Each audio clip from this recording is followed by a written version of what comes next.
வணக்கம். மாலை முரசு செய்திகளை விரிவாக பார்ப்பதற்கு முன் தலைப்புச் செய்திகள்.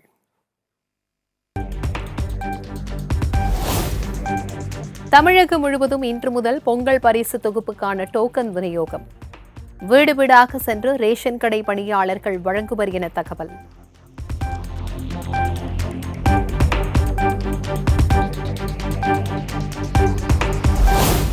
பொங்கல் பண்டிகையை முன்னிட்டு அனைத்து ரேஷன் அட்டைதாரர்களுக்கும் 1000 ரூபாய் வழங்க வேண்டும். கூட்டணி மற்றும் எதிர்க்கட்சிகள் தொடர்ந்து தமிழக அரசிற்கு அழுத்தம்.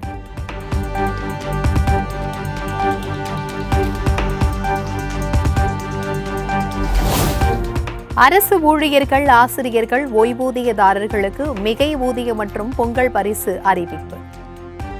சி, டி பிரிவு பணியாளர்களுக்கு பொங்கல் பரிசு வழங்கிட 163.81 கோடி ஒதுக்கீடு செய்து முதலமைச்சர் உத்தரவு.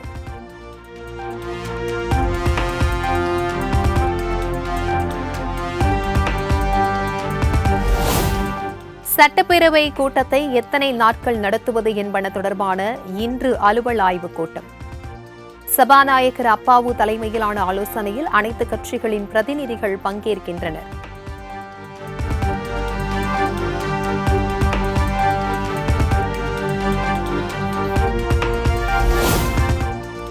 பெண்கள் உயர்ந்தால்தான் ஒரு சமூகம் உயர்ந்து நிற்க முடியும். திமுக கொள்கைகளில் பாலின சமத்துவம் மிகவும் முக்கியமானது என முதலமைச்சர் பெருமிதம். பெண்கள் அதிகாரத்தில் போய் அமரணும், பெண்கள் உலக அறிவை பெறணும் என்பதற்காகத்தான் இதையெல்லாம் இன்றைக்கு நாம் செயல்படுத்திக் கொண்டிருக்கிறோம். இதற்கு காரணம், பெண்கள் உயர்ந்தால்தான் ஒரு சமூகம் நிமிர்ந்து நிற்க முடியும்.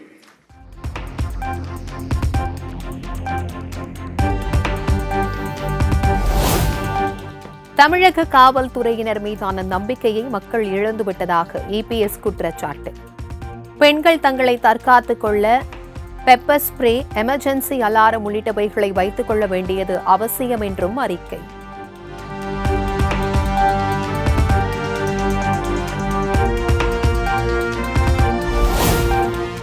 பத்து வயது சிறுமி முதல் 80 வயது மூதாட்டி வரை பெண்களுக்கு எதிரான பாலியல் வன்முறைகள் தொடர்கதையாகி வருவதாக எடப்பாடி பழனிசாமி விமர்சனம். பாலியல் வன்கொடுமைகளில் ஈடுபடுவோர் மீது கடும் நடவடிக்கை எடுக்க வேண்டும் என்று தமிழக அரசிற்கு வலியுறுத்தல்.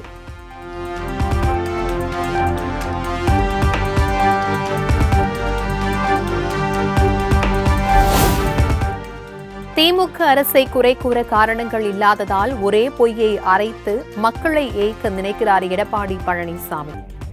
பெண்கள், குழந்தைகள் பாதுகாப்பில் எந்தவித சமரசமும் இன்றி அரசு செயல்பட்டு வருவதாகவும் சட்டத்துறை அமைச்சர் ரகுபதி பதிலடி.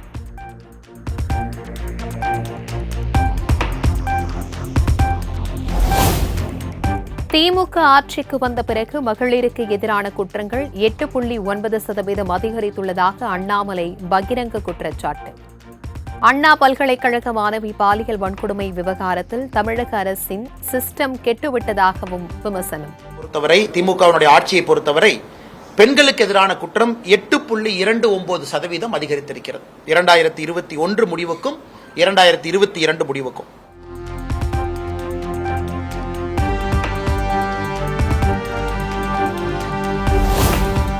அண்ணா பல்கலைக்கழக மாணவி வன்கொடுமை சம்பவத்தை கண்டித்து மதுரையிலிருந்து சென்னை நோக்கி பாஜக மகளிர் அணி இன்று பேரணி. பாஜக மாநில தலைவர் அண்ணாமலை திட்டவட்டம்.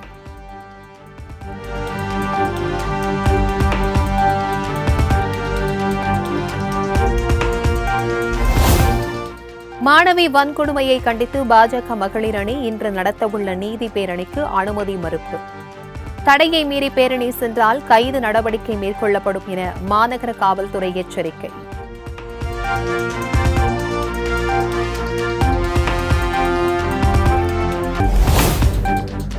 போராடுவதற்குரிய வாய்ப்பை எதிர்க்கட்சிகளுக்கு வழங்க வேண்டும்.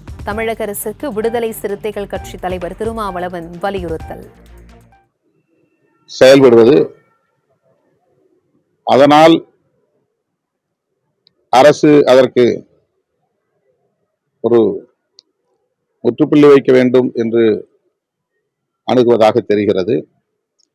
எதுவாக இருந்தாலும் எதிர்க்கட்சிகளுக்கு போராடுவதற்குரிய வாய்ப்பை வழங்க வேண்டும், அனுமதி வழங்க வேண்டும் என்பதுதான் விடுதலை சிறுத்தைகளின் வேண்டுகோள்.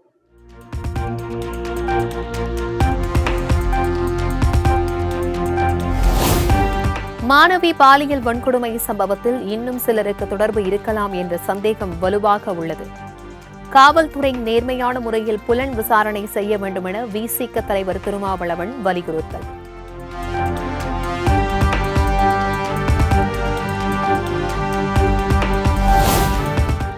தமிழகத்தில் பெண்கள் மற்றும் குழந்தைகளுக்கு எதிரான வன்கொடுமைகள் இருமடங்கு அதிகரிப்பு.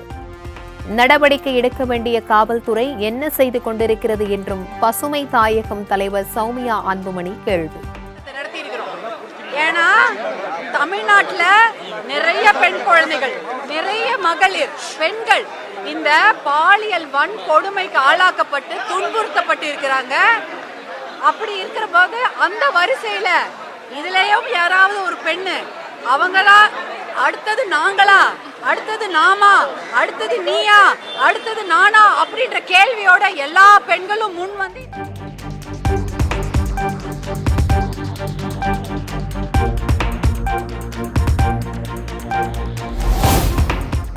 மாணவி பாலியல் வன்கொடுமை சம்பவத்தை அரசியலாக்க கூடாது என பாஜக நிர்வாகி குஷ்பு வேண்டுகோள். பெண்களை கால்பந்து போல் அங்கும் இங்கும் தூக்கி போடக்கூடாது எனவும் வேதனை. பொலிட்டிக்கல் ஃபுட்பால் கிடையாது, இங்கே அங்கே தூக்கி வீசி அவளை பத்தி பேசுறதுக்கு. முதல்ல இந்த பெண் குழந்தைக்கு நான் வந்து நிச்சயமாக பாராட்டுவேன். நான் தைரியமாக வெளியே வந்து பேசினேன்.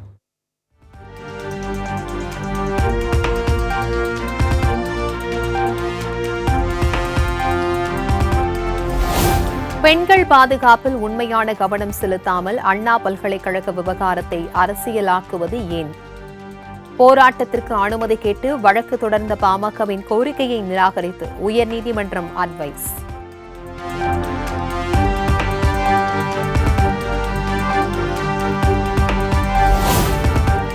பிற்பகலில் பிரியாணி பிசினஸ், மாலையில் பாலியல் சீண்டல்கள் என ஞானசேகரன் அத்துமீறல். கொள்ளையடித்த பணத்தில் பண்ணை வீடு வாங்கியதும் விசாரணையில் அம்பலம்.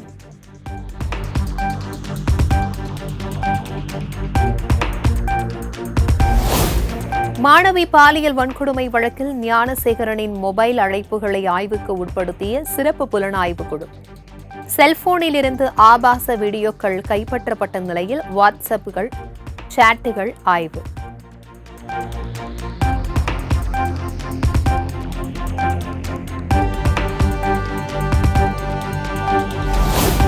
தமிழ்நாட்டில் பள்ளி படிப்பை இடையில் விடும் மாணவர்கள் இல்லாத நிலை ஏற்பட்டு மாபெரும் சாதனை. பீகார், அசாம், ஹரியானா மாநிலங்களில் இடைநிற்றல் அதிகம் என மத்திய அரசின் ஆய்வறிக்கையில் தகவல்.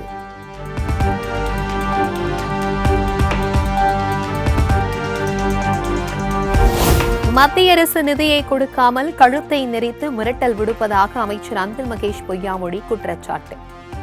கல்வியை மாநில பட்டியலுக்கு மாற்றிவிடுங்கள், எங்கள் பிள்ளைகளை நாங்களே பார்த்துக் கொள்கிறோம் என பேட்டி. எங்களுடைய மாநில பட்டியலுக்கு தயவு செய்து எங்களுடைய கல்வியை கொடுத்துருங்க, அதை நாங்களே பார்த்துக்கிறோம், எங்கள் பிள்ளைங்க நான் எப்படி வளர்த்திருக்கோம் நாங்கள் இன்னைக்கு நாங்கள் காமிக்கிறோம். பார்த்தீங்கன்னா இந்த மாதிரி நாங்கள் இந்த பட்டியல் நாங்கள் எங்கே வந்திருக்கோன்னு இது இன்னும் மிக விரைவாக 1வது இடத்துல வரதுக்கான அனைத்து வேலையும் செய்து நாங்கள் காத்துக்கணும். தயவு செஞ்சு மாநில பட்டியலை கொடுத்துருங்க அப்படிங்கிறத மீண்டும் நான் வைக்க நான் கடமைப்பட்டேன்.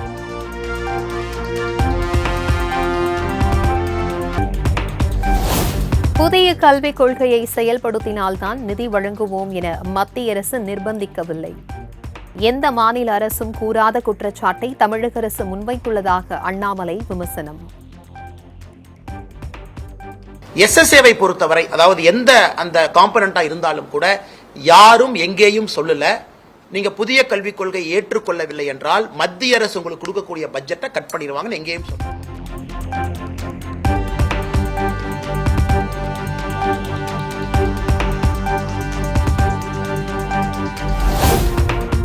அரசு பள்ளிகளை தனியாருக்கு தாரை வார்க்கப்படுவதாக எழுந்த புகாருக்கு அமைச்சர் அன்பில் மகேஷ் பொய்யாமொழி மறுப்பு. செய்தியின் உண்மை தன்மையை ஆராயாமல் கண்டனத்தை பதிவு செய்வதா என மார்க்சிஸ்ட் உள்ளிட்ட கட்சிகளுக்கு கண்டனம். எங்களுடைய ஆபீசர்ஸே வருத்தப்படுறாங்க, எங்க ஆபீசர்ஸே சங்கடப்படுறாங்க. அப்ப நீங்க என்னன்னு முழுமையாக தெரிந்து கொள்ளாமலே வன்மையாக கண்டிக்கிறோம் என்று சொன்னால் எங்களுடைய பள்ளி கல்வித்துறை சார்பாக என்னுடைய அதிகாரிகள் சார்பாக நானும் அதை வன்மையாக கண்டிக்கிறேன் அப்படிங்கிறத நான் பதிவு செய்ய நான்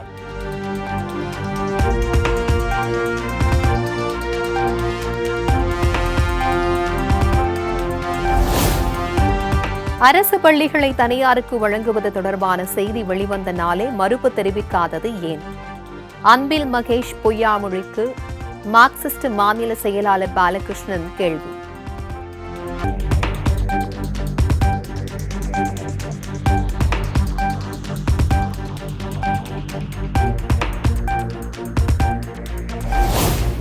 அதிமுக உறுப்பினராக இல்லாத ஒருவர் கட்சி சின்னம் தொடர்பாக வழக்கு தொடர முகாந்திரமில்லை. இரட்டை இலை சின்னம் விவகாரம் எடப்பாடி பழனிசாமி தேர்தல் ஆணையத்தில் வாதம்.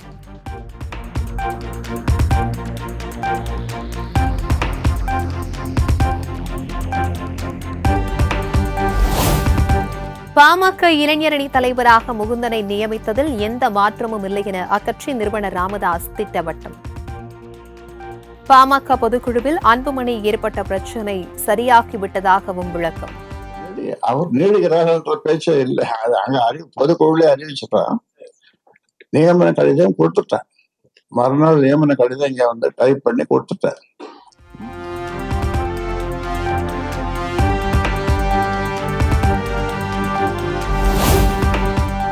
பனையூர் பாமக அலுவலகத்தில் திருவண்ணாமலை, திருப்பத்தூர் உள்ளிட்ட 12 மாவட்ட செயலாளர்களுடன் அன்புமணி ஆலோசனை. இளைஞரணி தலைவராக முகுந்தன் நியமனம் செய்யப்பட்டதாக பாமக நிறுவனர் ராமதாஸ் அறிவித்த நிலையில் அதிரடி.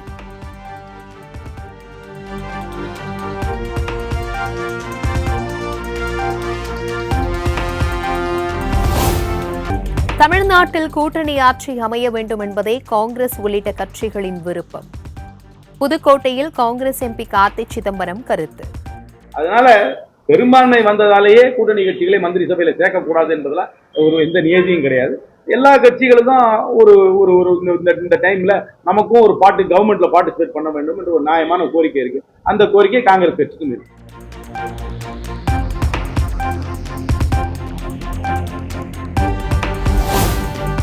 தடய புயல் ஆய்விற்கு உட்படுத்தப்பட்ட டிஜிட்டல் ஆவணங்களை அமைச்சர் செந்தில் பாலாஜி தரப்பிற்கு வழங்க வேண்டும். சட்டவிரோத பணப்பரிமாற்ற வழக்கில் அமலாக்கத்துறைக்கு சென்னை முதன்மை அமர்வு நீதிமன்றம் உத்தரவு.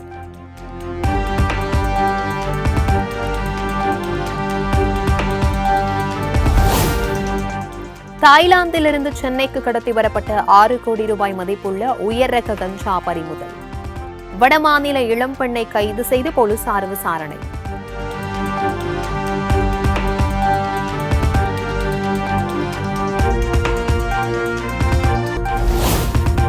நாகை நரிமணம் அருகே வேலைவாய்ப்பு வேண்டி ONGC ஆலையை முற்றுகையிட்ட பொதுமக்கள். போராட்டத்தில் ஈடுபட்டவர்களை கைது செய்ய முயன்றபோது காவலர்களுடன் கடும் வாக்குவாதம்.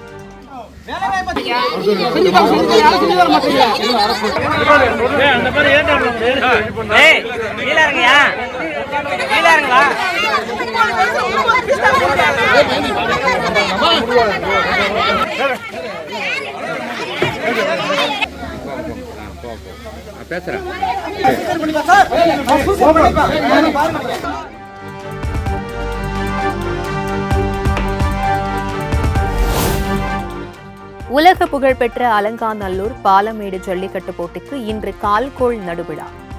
அமைச்சர் மூர்த்தி மற்றும் மாவட்ட ஆட்சியர் சங்கீதா பங்கேற்க உள்ளதாக தகவல்.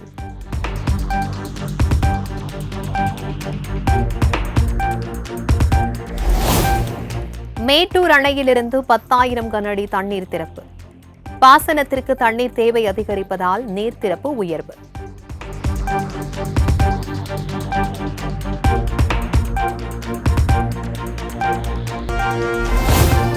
சேலம் தனியார் கல்லூரியில் ஒருநாள் மாணவிகளான தாய்மார்கள். கல்லூரி கனவு நனவானதாக பெண்கள் பெருமிதம்.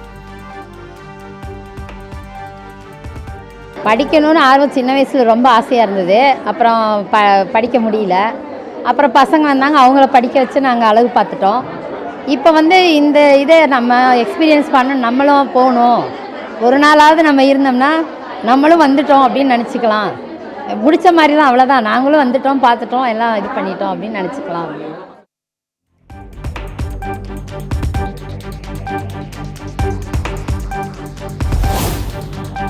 சிவகங்கை அருகே முள்படுக்கையில் நடனமாடியவாறு பக்தர்களுக்கு அருள்வாக்கு சொன்ன பெண் சாமியார். மேளதாளம் முழங்க ஏராளமான பெண்கள் கும்மியடித்தும் நடனமாடியும் உற்சாகம்.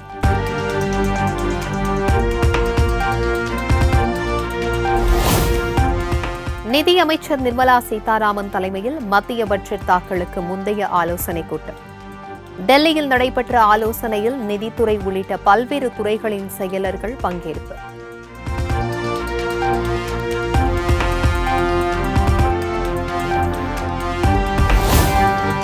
பஞ்சாபில் போராட்டத்தில் ஈடுபட்டுள்ள விவசாயிகளுக்கு ஏதாவது நடந்தால் பாஜக தான் காரணம் என அரவிந்த் கெஜ்ரிவால் கடும் தாக்கு. திரும்ப பெறப்பட்ட 3 வேளாண் சட்டங்களை பின்வாசல் வழியாக மீண்டும் அமல்படுத்த மத்திய அரசு தயாராகி வருவதாகவும் சாடல்.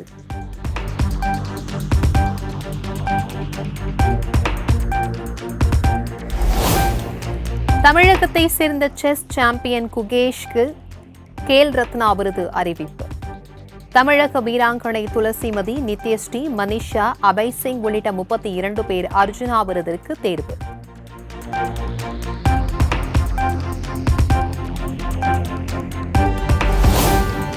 பாரிஸ் ஒலிம்பிக்கில் துப்பாக்கி சுடும் போட்டியில் 2 பதக்கம் வென்ற மனு பாக்கருக்கு கேல் ரத்னா விருது அறிவிப்பு. ஹாக்கி வீரர் ஹர்மன் பிரீத், பாரா தடகள வீரர் பிரவீன்குமார் ஆகியோருக்கும் விருது.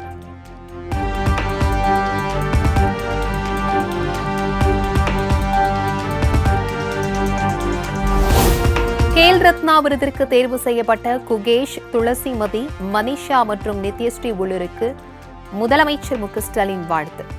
தமிழகத்திலிருந்து சாதனை படைப்போர் எண்ணிக்கை வருங்காலங்களில் உயரும் என்றும் நம்பிக்கை.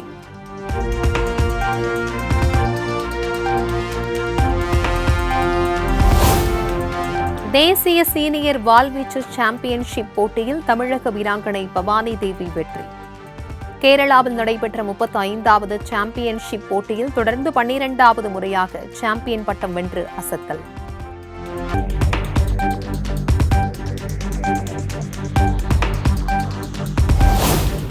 தேசிய வாள்வீச்சு போட்டியில் தங்கம் வென்று சாதனை படைத்த பவானி தேவிக்கு துணை முதலமைச்சர் உதயநிதி வாழ்த்து.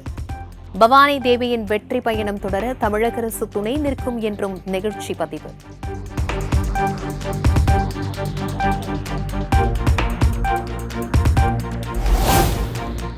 கேல் ரத்னா விருது தன்னை மேலும் கடினமாக உழைக்கவும் நாட்டிற்காக பல விருதுகளை பெறவும் ஊக்குவிக்கும். விருது அறிவித்த பிரதமர் மோடிக்கு நன்றி தெரிவித்துக் கொள்வதாக உலக செஸ் சாம்பியன் குகேஷ் நிகழ்ச்சி.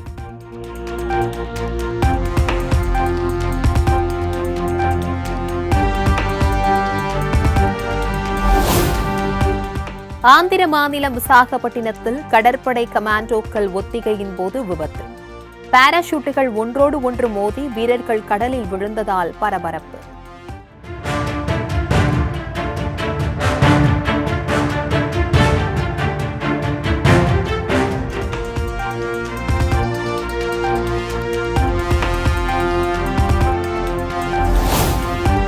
லடாக் காஷ்மீர் இடையேயான சாலையில் போக்குவரத்து துண்டிப்பு.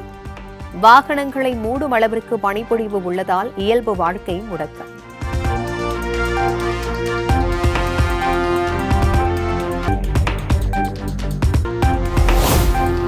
பார்டர் கவாஸ்கர் கோப்பையின் 5வது மற்றும் கடைசி டெஸ்டில் இருந்து ரோஹித் சர்மா விலகல்.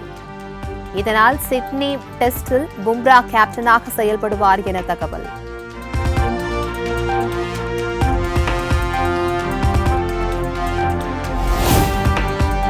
பார்டர் கவாஸ்கர் கோப்பை தொடரின் கடைசி டெஸ்ட் போட்டி சிட்னியில் தொடங்கியது. 2 போட்டிகளில் வெற்றி பெற்று ஆஸ்திரேலியா முன்னிலை வகிக்கும் நிலையில் தொடரை சமன் செய்யும் முனைப்பில் இந்தியா.